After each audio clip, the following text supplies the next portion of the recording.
Per il piano di rilancio del Nuorese, ideato e promosso nel 2014 dalle istituzioni del territorio insieme ai sindacati e alle associazioni datoriali, forse è arrivato il momento decisivo, quello del passaggio dalla progettazione e dall'approvazione delle iniziative a quella dell'erogazione dei finanziamenti.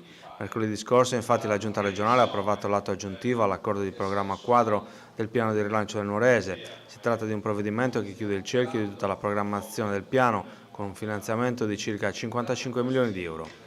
I dettagli del provvedimento saranno illustrati lunedì a Nuoro nel corso di una riunione del Partenariato Economico e Sociale dal Presidente della Regione Francesco Piglio e dall'assessore agli affari generali Filippo Spanu, che in questi 4 anni ha guidato la cabina di regia del piano.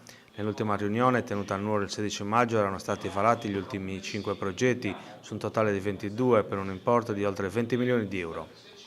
Quello del sistema museale territoriale, Restart, GeoArtNet, il distretto culturale del Nuorese e Gusta a Nuoro.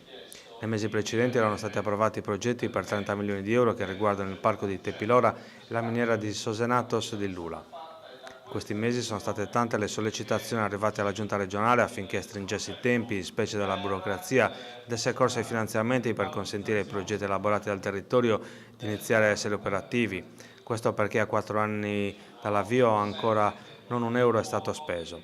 Dall'assessore Spanu, in occasione dell'ultima riunione, erano giunte rassicurazioni e l'approvazione dell'atto aggiuntivo al piano di rilancio dovrebbe essere il via libera definitivo ad un'iniziativa in cui il territorio ripone importanti speranze di rilancio.